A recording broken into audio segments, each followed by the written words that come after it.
Mujeres y hombres, bienvenidos al RobCast y el primero episodio del nuevo año.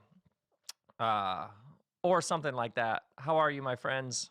And welcome to the first RobCast of the new year. Welcome to 2019. And now this episode is part one of two parts.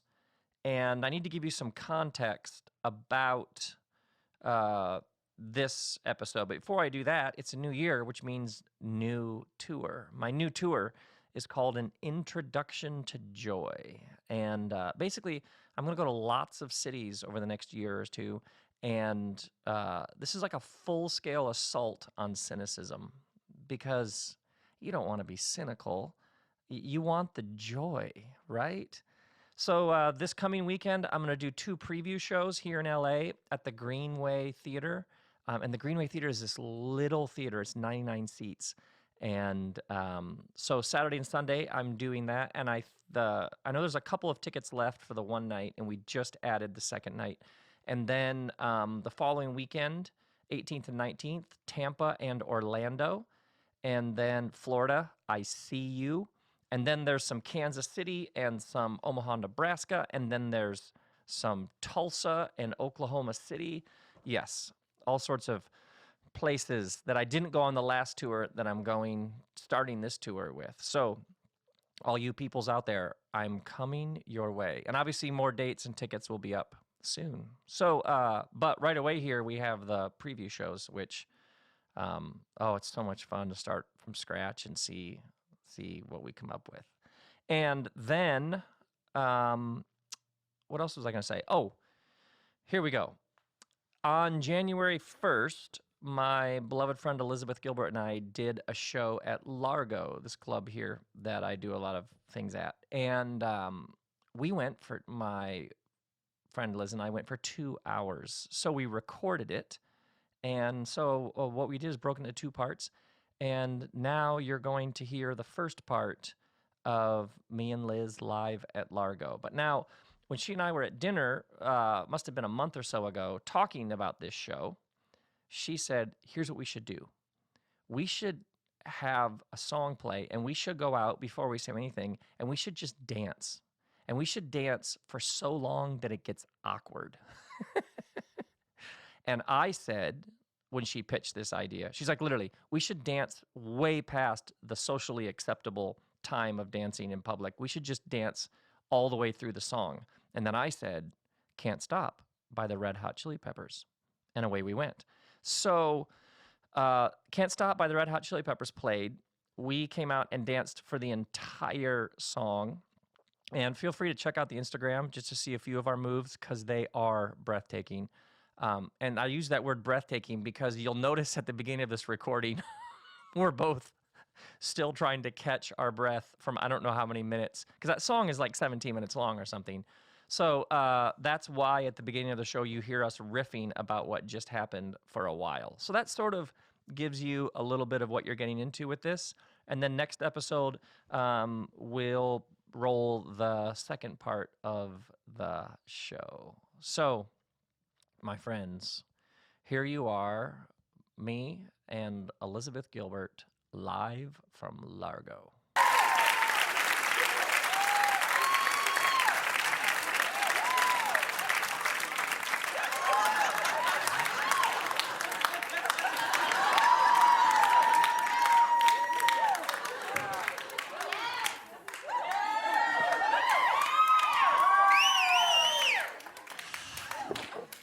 Ladies and gentlemen, it's 2019. Woo!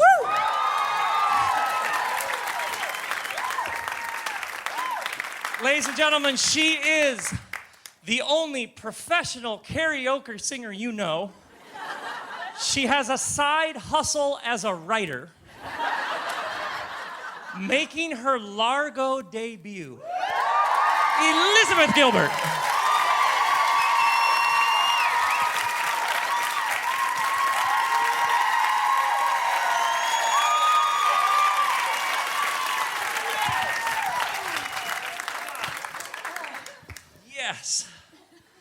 by the second verse, it was like either commit and double down or just go out to the parking lot and go home. You know what I mean? I don't want to roll you under the bus, but Rob was like, the whole song?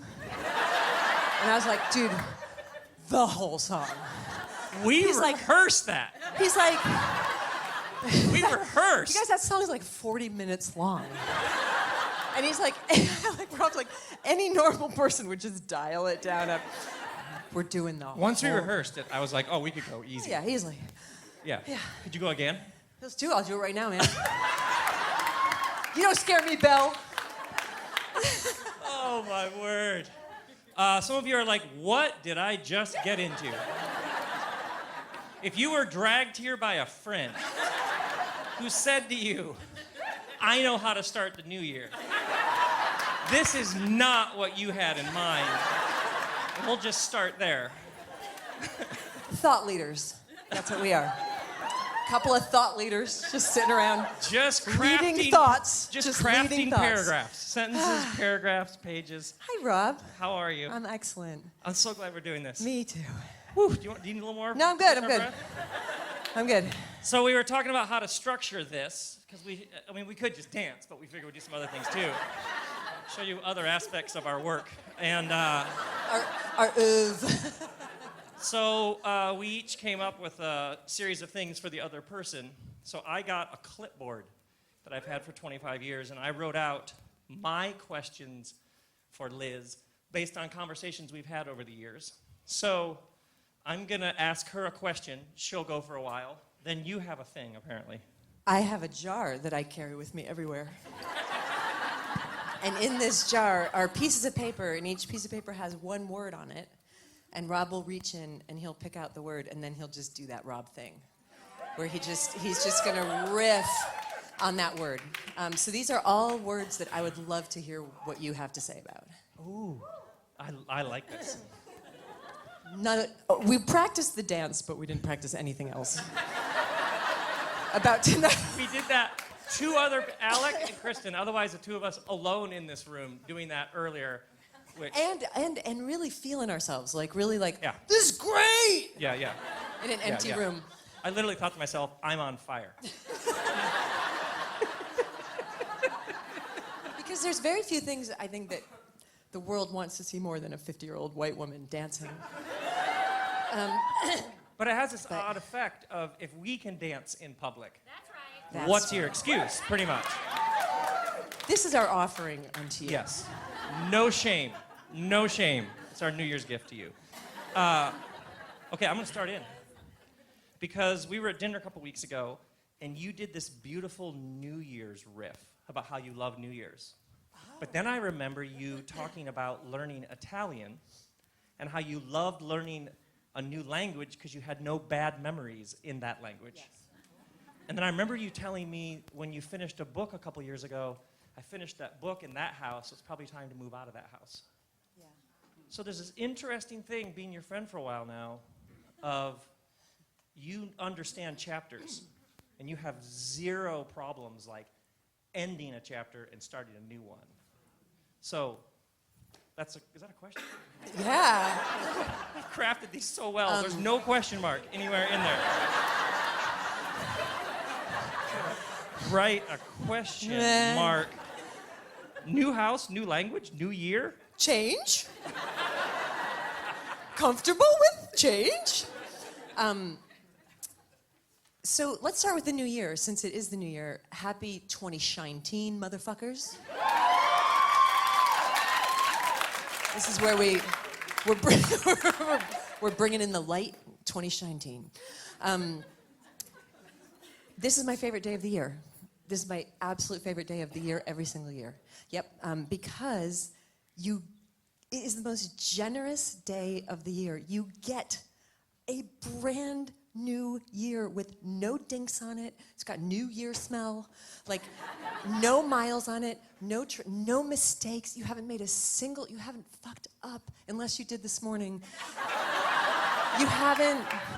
Everyone's like, yeah, I guess wait 365 days, they'll give you another one. But there's something to me, I always feel this, I feel embedded with the generosity of this idea. And I know it's abstract that we've decided to call these things a year, but we live in abstraction, so okay.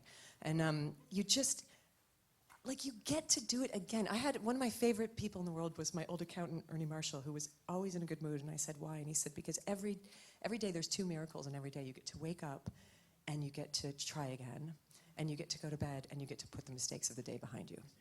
2 miracles a day, no matter what else happened. But the ultimate miracle is a whole new year, fresh, fresh, fresh. The Italian thing, I think you just nailed it, but I can speak to it only to say that it's how one of the ways I pulled myself out of depression was I was like, I need a language that doesn't have any trauma attached to it. Because every word in my language is about sadness at this point in my life. So I have no sad memories in Italian. Goethe said if you learn a second language, you get to have a second life. So there's something about that too. Like it's a really good way to just get to create a new energy field kind of in your head. And then the moving of the houses, I'm a bit pathological on that. I lived in 14 houses in the last 25 years. But I do think a space is spent once I've written something in it. It's all of you leave it all on the field. That's my feeling about everything that you do. You leave it all on the field. So by the time I'm done with a book, every idea I have is in it. Like, it's all gone, and the house is empty. It's like I just took all the energy out of that house and poured it into the book, and there's, I have to go to a new place that has new energy in it. Yeah. A friend of mine bought me the desk that I sit at to work 19 years ago, and I realized it's been in like 15 different spaces.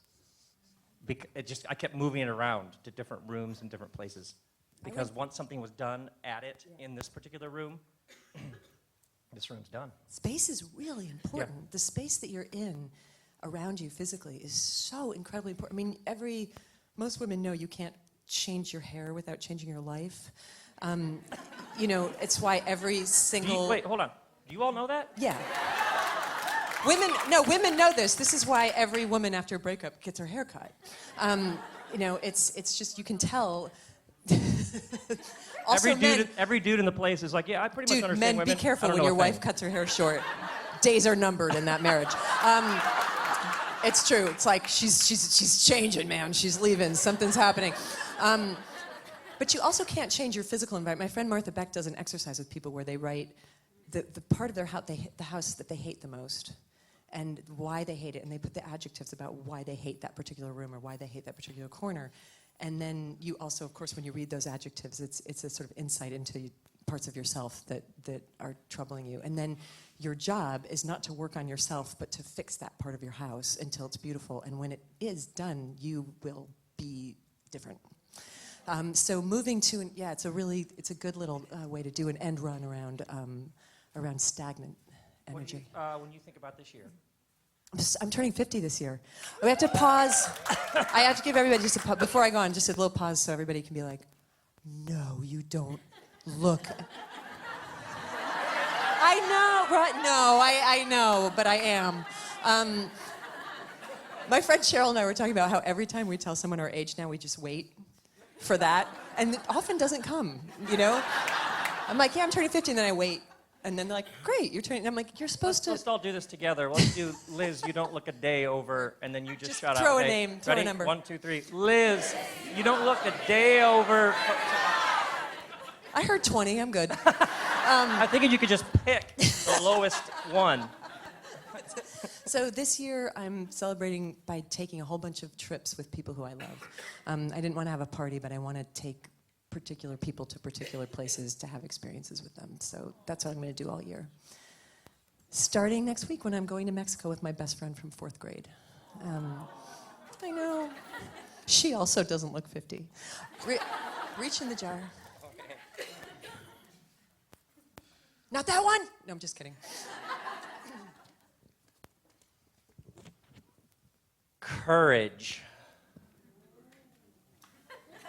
Oh, and then you just sit there. It's interesting to me. First off, I'm wary of anybody who uses the word courage about themselves. I generally would rather have other people say that about, I think it's one of the words where you might say it to yourself, but let other people say it about you. It's like saying you're a great lover. You Right. don't get to say that Just about let yourself. someone else say it, and Yeah, then let someone we'll else be say it. equally we'll be more impressed. I'm glad that you put this one in there. For me, the whole path has always been there was the next thing to make or say. And then you just make it or say it or do it or take that step. Because if you don't, something within you will die. So when people set out to be, like, I'm trying to be courageous or brave or whatever, wait. What's the next right thing for you to do? And what's the thing that if you don't do it, you will spontaneously combust like the Spinal Tap drummer?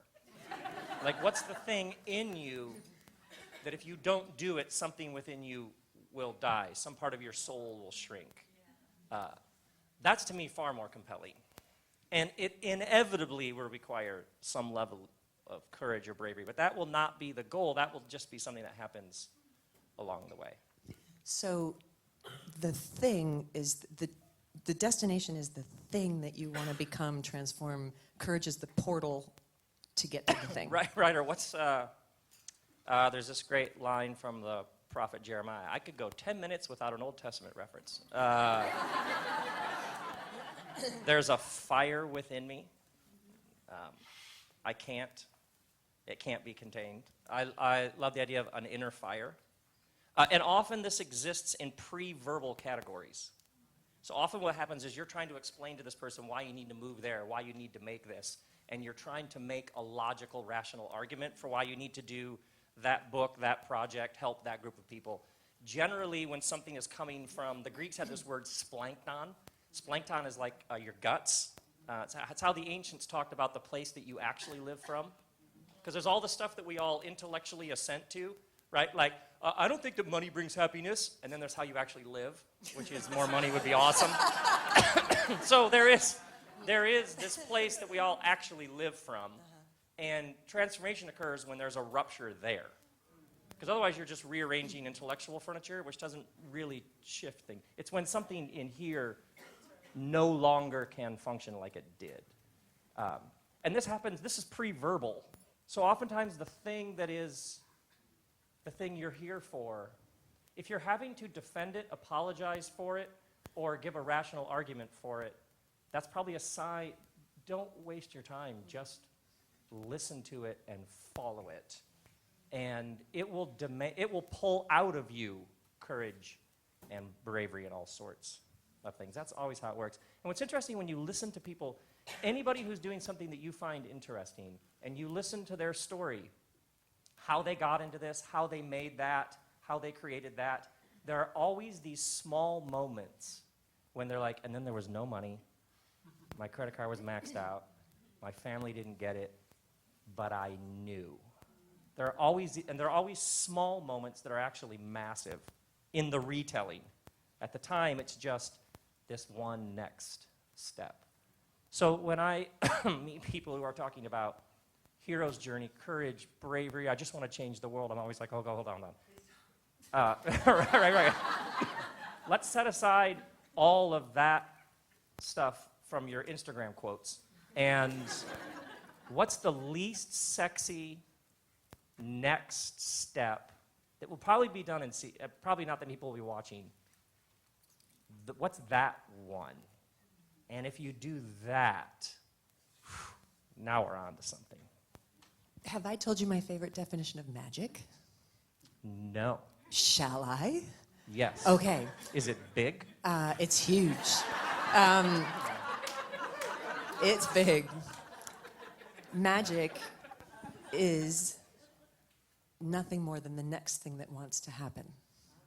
And magicians, sorcerers, shamans, artists, what you're feeling into is what looks to other people like magic is that you've just gotten to a place where you've become aware of the next thing that wants to happen, and you've gotten out of the way or you've allowed it to happen. And then it looks like magic has happened. But all you're doing is being you're in stewardship to a thing that wants to occur now. And that's how magic is made. which I suppose sometimes requires a bit of courage. I remember sitting in a church meeting back in a former life. There were these Tuesday meetings for people who ran the church. But I had been reading a bunch of quantum physics, and I kept seeing these connections between quantum physics and the first chapter of Genesis, Hebrew poetry, like you do. And That's exactly why I like hanging out with you, Rob. but I remember thinking, and this, I was doing all these drawings like on the back of napkins of like dimensional physics, and I started in a Trinitarian universe that is a constant energy flow in which you enter into a dance that already is happening. You're singing along with a song that's already going. Yes. And, but I remember, and then I thought, oh, all these drawings, I should have like a custom-made whiteboard and take it around the country and do this hour-and-a-half talk. And then I went and I had a custom-made whiteboard for $12,000 to do my first tour. And I remember sitting in those meetings, and I'd be thinking about these ideas, and these people would be talking about they all got salaries for running this, and thinking, I just wanted them all to be, like, could you guys please be quiet? I'm wrestling with simultaneous duality as it relates to the Hebrew word. Like, to try and rationally And explain. then Barb is like, what are we going to do about people parking in the No, exactly. parking? It was that sort of, and realizing there's no argument, there's no rational, and people were like, the kids thing, we gotta like, please, I have work to do. You just sound awful. And that was one of my first experiences with this thing. If I don't try this, something within me will have settled and given up. And yet, if I do try this, it could be a colossal failure. I had a couple of close friends who were like, this is the dumbest idea ever, and you're going to publicly humiliate yourself because no one goes out and does like clubs because you're a pastor, like this sort of thing. And that's why I'm so interested when people, it's like if you can create enough space and get enough deep breaths, and we can find out what's lurking in that funky, mysterious heart of yours. And oftentimes the problem is people can't come up with very clear, articulate language for it because it exists in a place that's deeper than your brain. Your brain serves it. And what happened in the modern world for many people is the brain became the god. I can't understand it and I can't explain it rationally, so therefore I must deny it. And for thousands of years, human civilizations, listening to your intuition, the brain was a servant, not a master. So again, my friend Martha Beck has a great story that the first time I ever talked to her, she told me this story. We were sitting in a green room and and I was like, okay, you and I need to be friends for all of time because this is the greatest thing I've ever heard. She said to me when she was getting her third degree from Harvard, like you do, like we both have.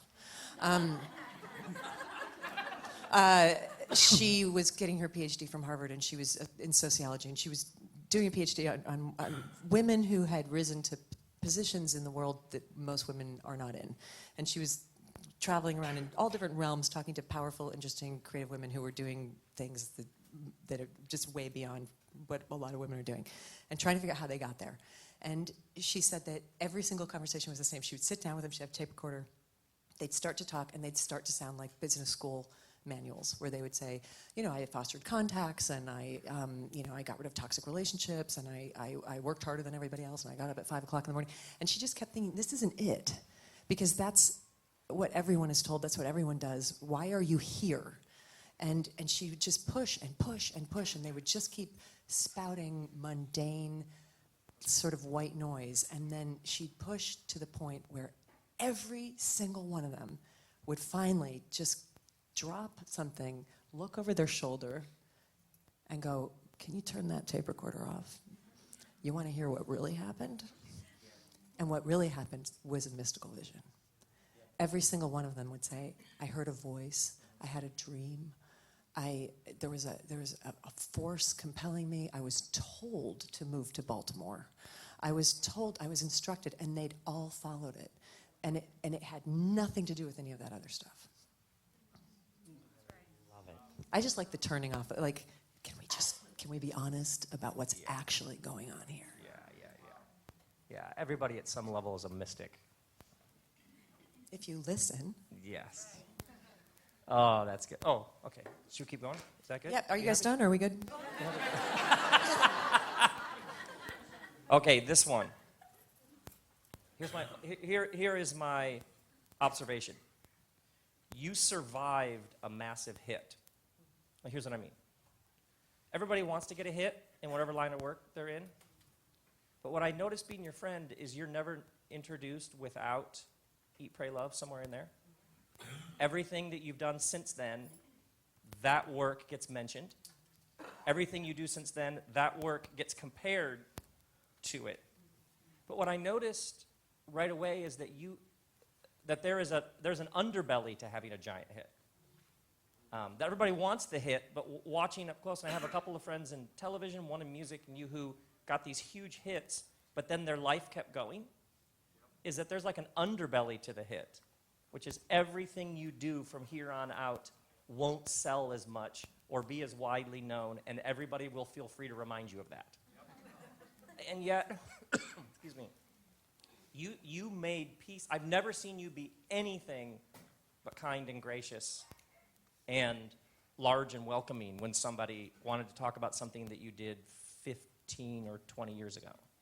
So you, at some level, made peace with your hit. Does that make sense? And I think if you go see John Mellencamp and he doesn't sing Jack and Diane, right, won't you be so sad?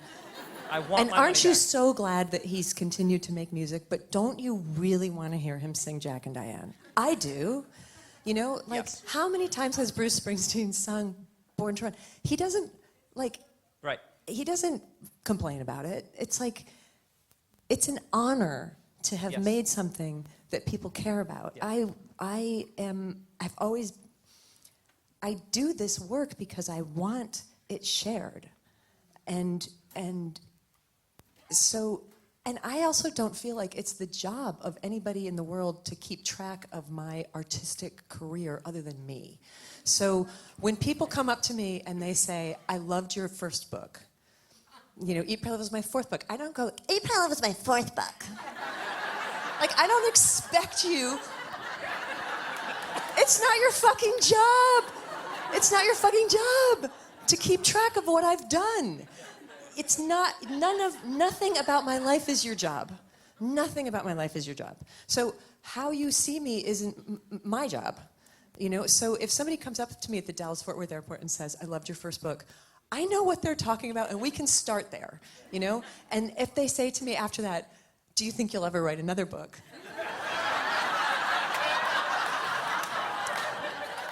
I say, just keep trying, you know? I don't know, it sure is hard, you know, but I say no because I'm rich. I don't have to because I wrote Eat, Pray, Love. Do you know, like, why? I can't imagine taking a petulant stand against any of that. What does it have to do with me? It doesn't have anything to do with me. It's just something that I'm lucky enough to have been part of. So when I talk to somebody about Eat, Pray, Love, we're both talking about a phenomenon that we were part of. You know? Truly. And I'm like, I know. And they're like, crazy. They're like, they made a movie out of it. I'm like, I know. Where are you from? Like, it's so easy to not be a dick.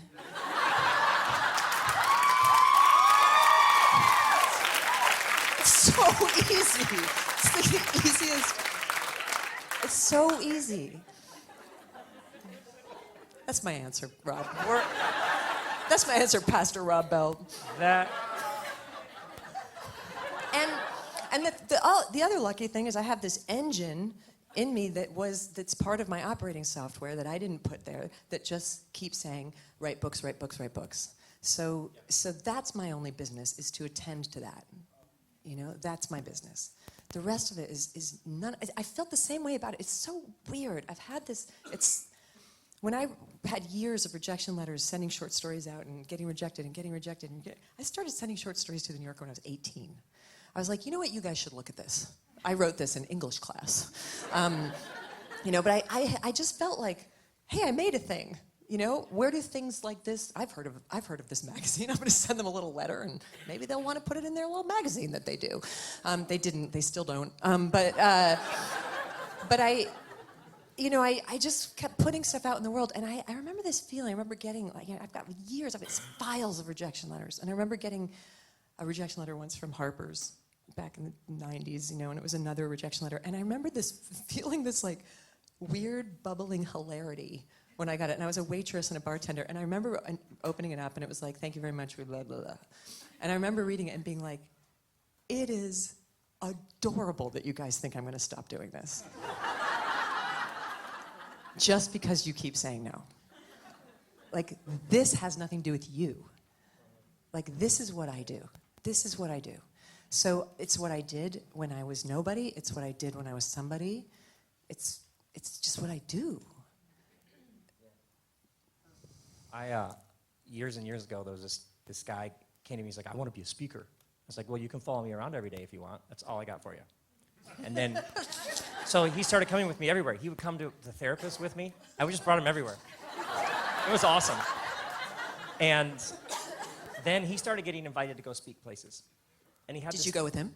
No. I would just, because I didn't want to know what happened. I only wanted to have his experience, because I was only interested in him. So then he'd go out and he'd speak, but then he would come back. And it went terrible.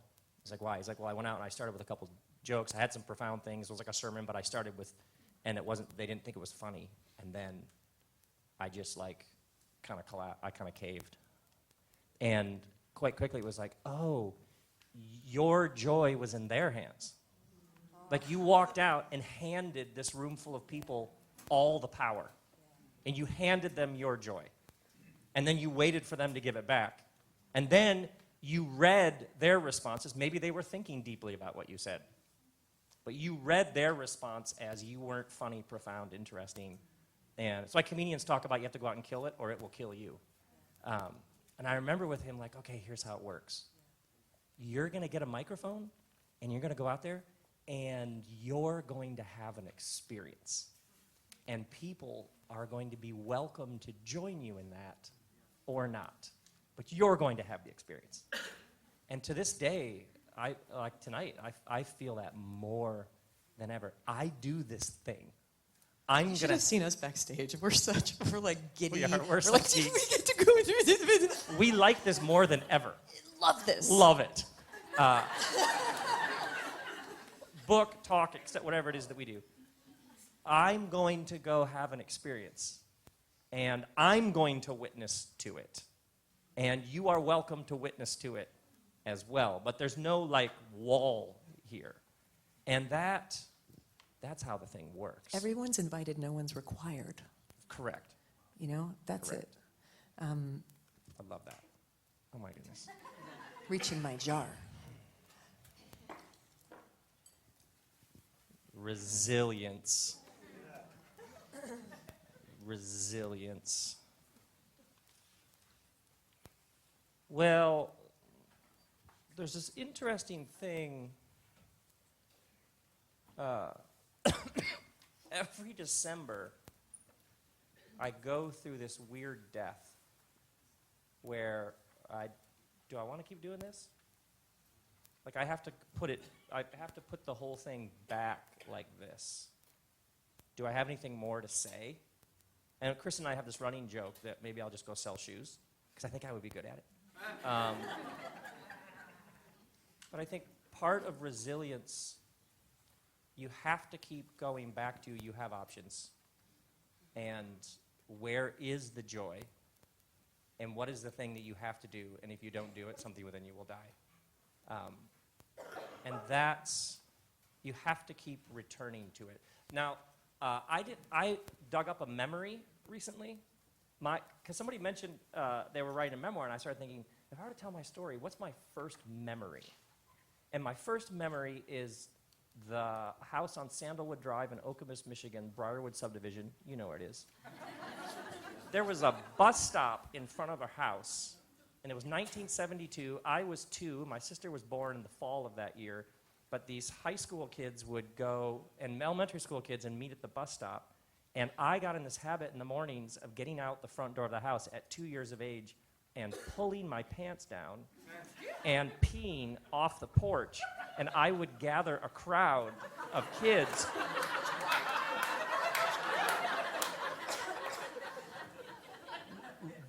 Absolute first recollection of being a human being was on an elevated square area, releasing a gift to creation, and it being appreciated and received by a group of students.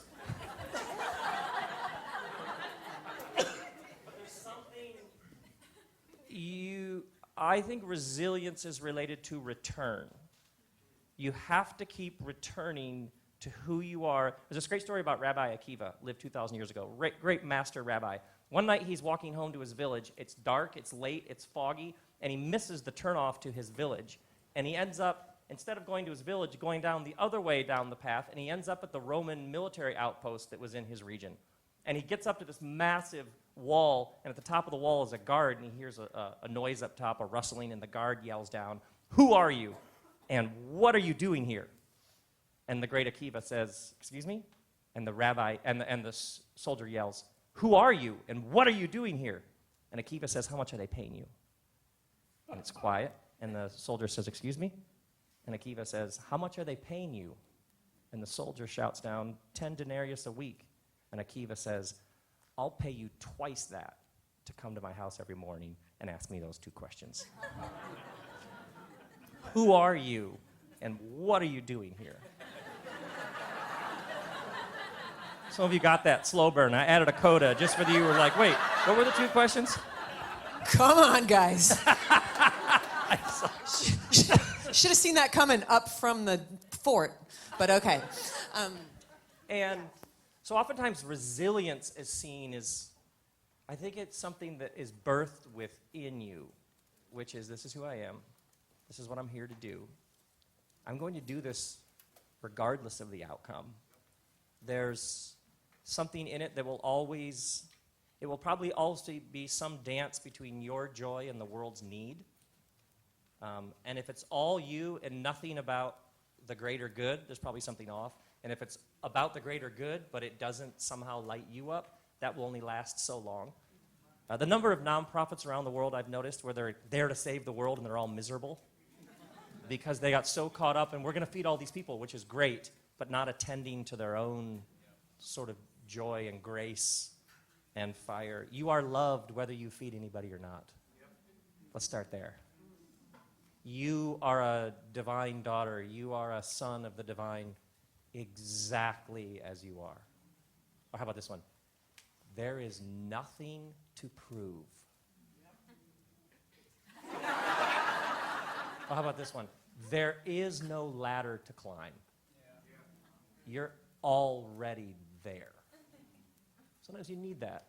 But if you sit long enough in that place, you are always with me and everything I have is yours. Grace stacked on grace, stacked on grace. There's nothing you could do to earn that which you've had the whole time. You've been at the party the whole time. But if you sit in that space long enough, these energies are going to start to percolate. Okay, I got it. I heard the thing. I got it. Is there anybody I can help? Something wells up within you. It's like an overflow. Now I got to go help somebody. Because it naturally overflows. And if you stay too long in the overflow, you start to get empty, and then you need to sit and realize and return. It's like a loop that you're just endlessly within. And resilience for me is somewhere in that loop. These are good words. I think you're pretty good with words. I mean, Not as good as I am as a dancer. Yeah, that's true. That's true. They're just one-word things, but. So our friend Glennon Doyle, Yeah. Oh, yeah. who some of you may know and love, was telling me the other day about a moment of reckoning that she had when her marriage was ending and she didn't know what to do, and she found herself in the middle of the night Googling, should I get a divorce? Literally. And what the reason I wanted to say this is because she said something really beautiful, which is that the answers that you need will change throughout your life. the direction will change, the interests will change, the passions will change, the desire of your heart will change. But where you find it will never change. It's always going to be here. So if you're asking Google if your marriage is over, you might want to look elsewhere for that information. You know, so Yeah. I think resilience is returning Yeah. here to find what the next thing that wants to happen is, because it won't always be the. Did somebody ask a question? Oh, They were cheering you on. all right. I'm not peeing or anything. It's not as exciting as what you were doing, but Well, we're only partway through. I've also heard that. I remember hearing once on Being, Krista Tippett was talking to a guy who's done a lot of work on resilience, and he said that there's 3 things you need. He studied people who have been through absolutely traumatic, horrific things that have destroyed everyone around them, but not them. So how is it that this person went through this genocidal experience and they're kind of okay, or this person, you know, went through this abuse and they're okay, and this, you know, and they're not wrecked by it. And he's identified 3 things. One is you have to believe that life has meaning. Yeah. You have to believe that your life has a particular meaning, and you have to have community. Yeah. You have to have others around you to support your meaning. And if you need at least one of those, best to have 3. So That the Google search is interesting to me because the goal of any worthy tradition is for you to grow up. Like maturity is the technical word. Like any guru, apostle, shaman, mystic, teacher that tells you you need them for the whole rest of the journey, any leader worth their salt will be a guide at this juncture of the journey to help you hopefully get what they have to give you so that you can keep going. But the goal is to grow up. And what happens often is an institution often needs you to stay where you are because that's how the donations keep coming in.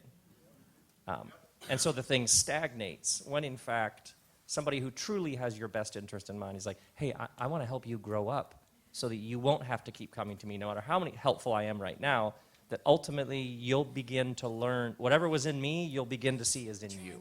I was just listening to it more closely, and you were fascinated with that, so we hung out, but then you learned to listen to the spirit within you. And then you grew up, and you didn't need to Google like you used to. Yeah. By the way, Violet, my 9-year-old daughter and I, she was just showing me this game this week, Google Feud, which is, it'll give you a sentence. You choose like culture, name, something, and it gives you a sentence people search for. Like, how do I, and then you have to guess the top, 10 searches that Google has for that phrase. So my daughter and I, literally by the hour, we sit on the couch, and she'll be like, can you fix a, and I'll be like, lawnmower? No, Dad. Broken arm? Yeah, right, for broken heart. Right, it's fascinating, and it shows you what people are searching for. Okay. I know, enough of that stuff. how long have you had that clipboard? Oh, man, like 25 years. Isn't it strong? Strong clipboard. It's a strong move. Rob, I know you love titles. Strong clipboard is a good name for a book. You know what this clipboard says? It says, I'm a man of the present, but I'm a little analog. You know what I mean? Just a little. I do like CDs. Okay. Let's talk about grief. Because you and I had this, I don't know, a couple months ago. We were laughing, but it was profound what you were saying about you lost beloved Rhea last year. By the way, that was last year. I know, that was last year. And you and I were talking about how central to our work is we want to help people acknowledge the full spectrum of the human experience. From joy to euphoria to sadness to grief to loss to gut-wrenching heartache. That if you don't acknowledge all that's present within you, then it gets pushed down, and then it's haunting you. There's a shadow, and it'll come out in all sorts of ways. And you were laughing, saying that we go around telling people, like, sit with it. But that your grief over the loss of Rhea, you were like, well, actually, on this one, I got back to work. And we were like, sometimes you sit in your grief, but sometimes you work through your grief. And the paradox of those two responses to grief, and that in your grief you wrote a book that has nothing to do with what you were going through, which I think is a profound dance there between those two responses. Once again, no question mark whatsoever. I'm like 3 questions in a row with no... You know, if you were in the audience and it was open mic, I would be so hard on you, right? I'd be, what's your question, sir?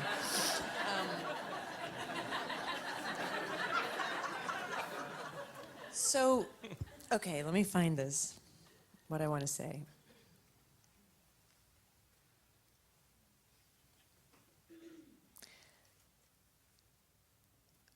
The reason that I have created the world that I live in is because all the ones that were available made me want to cut myself.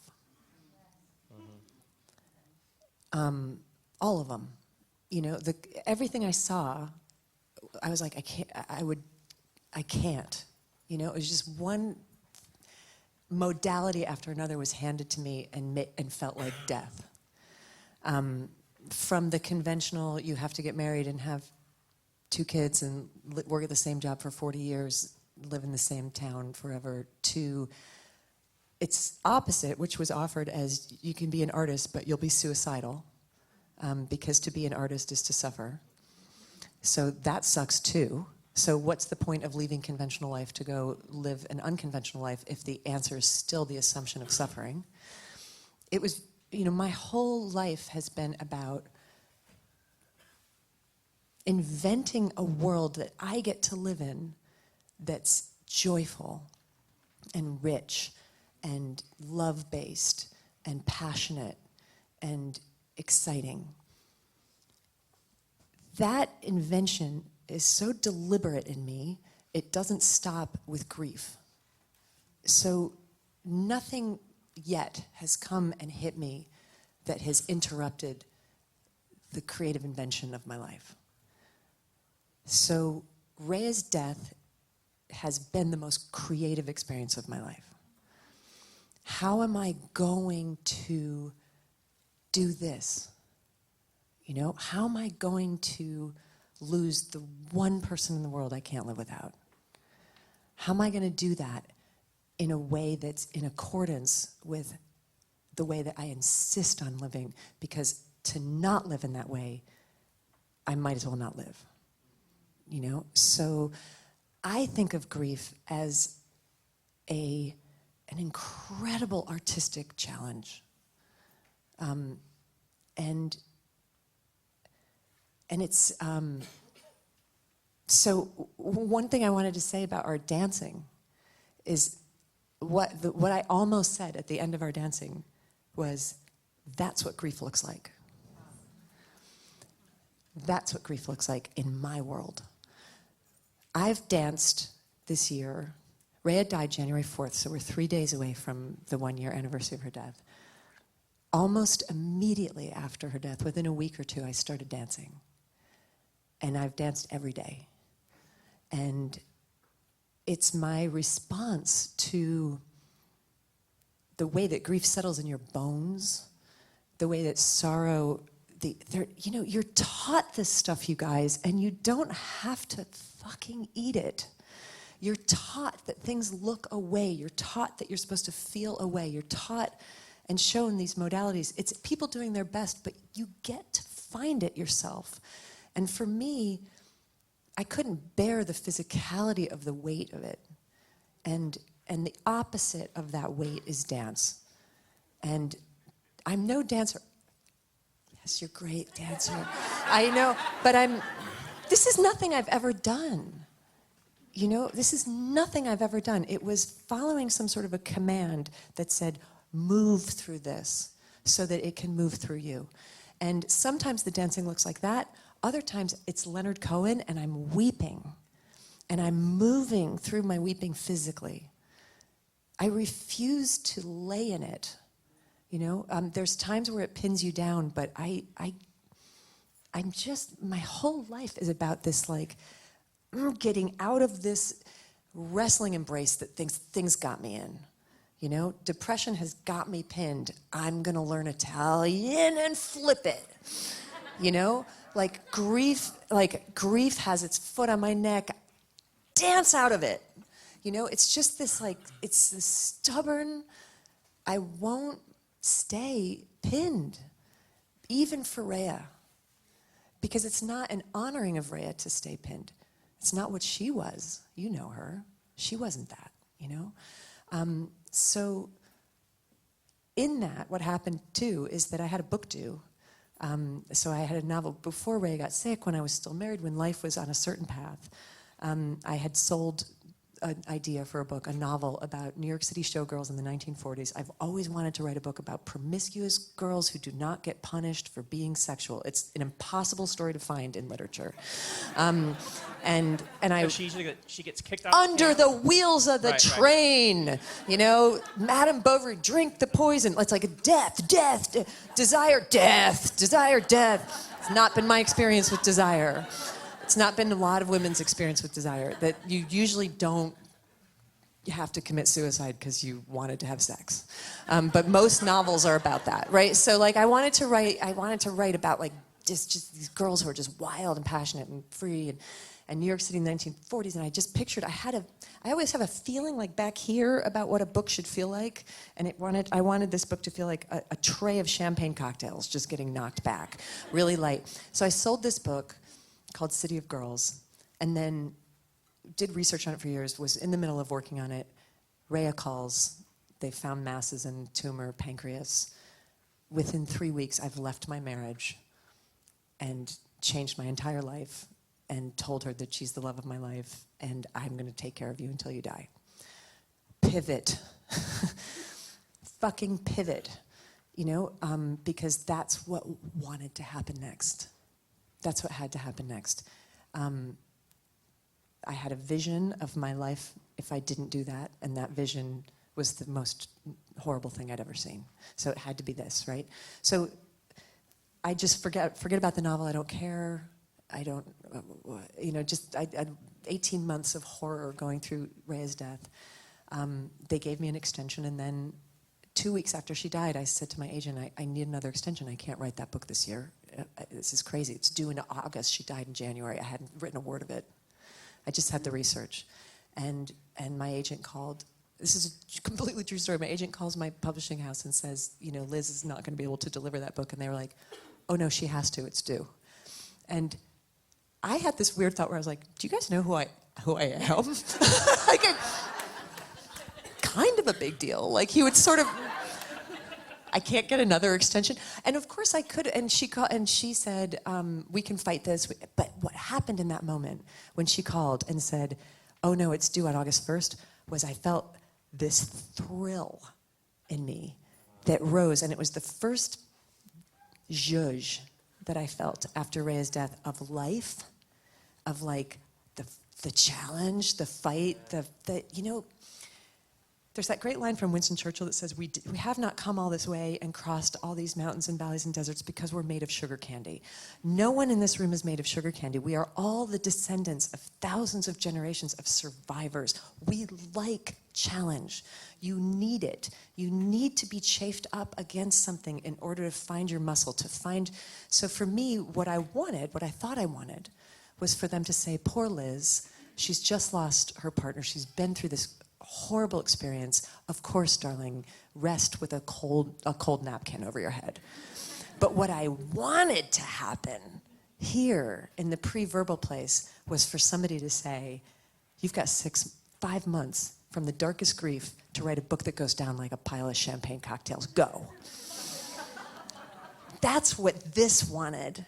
That's life, you know? And the fear that came with that of, I don't know if I can do that, was the animating force that made me be like, oh, I can do that. Let's go. And I remember, and the last piece of it was a friend of mine who's a wonderful novelist, and I figured out, okay, I've got this much time, and I'm gonna turn this thing in on. I turned it in on July 31st because I'm perverse. It was due August 1st, but I was like, motherfuckers, you're getting this book on July 31st. You are getting, you know, and it was just, and that life force is the opposite of dying. you know, and in my mind, what I did was not denial. What I did was resilience. Because denial would have been to pretend that a horrible thing hadn't just happened, or to sort of like shuffle back into work, to take a bunch of antidepressants, to push down. But creativity is the engine of resilience in my life. So create. That's been my response.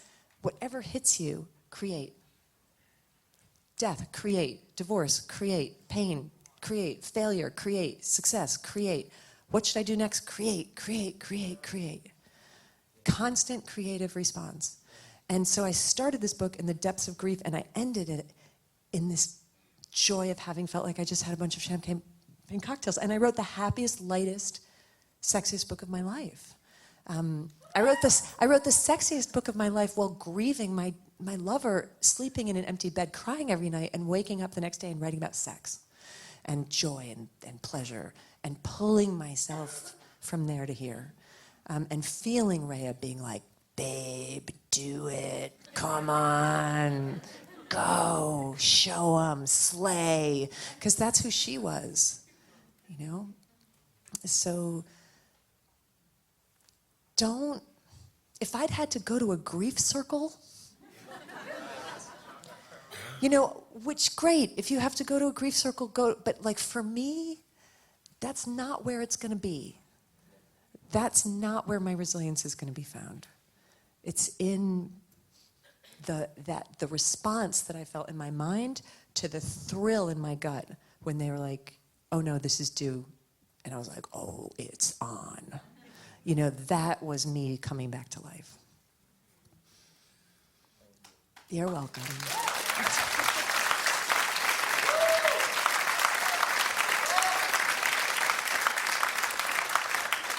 You know, there's you know what word I'm hoping for?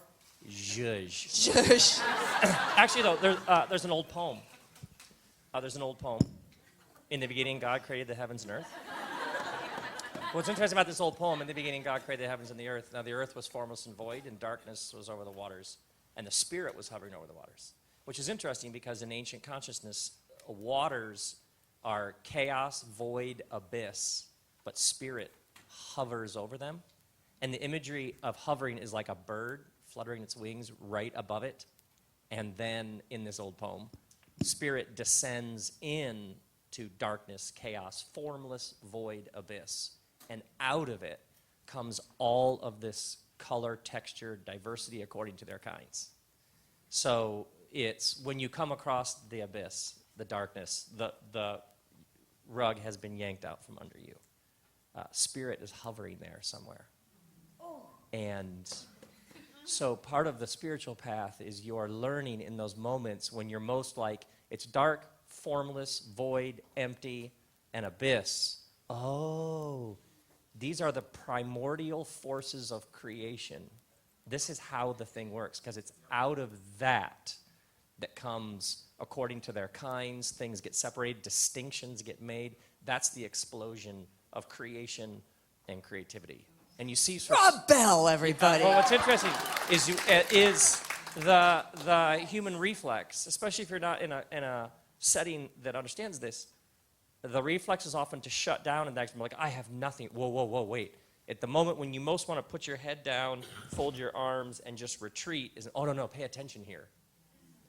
How many organizations that help people who are suffering, when you go to the website and you go to the About section, the founder is like, I lost my mom to cancer. My brother was hit by a drunk, and I started. It's always in that moment, darkness, formless, that Spirit was hovering, and somebody was just paying attention. It's how creation works. Okay, I have to tell you guys this very perverse thing, but it's perverse and beautiful, which is that when the worst of when Rhea was dying, and there were other elements that happened during that year that just, it was so awful. And it was awful for other compounded reasons. It was horrible.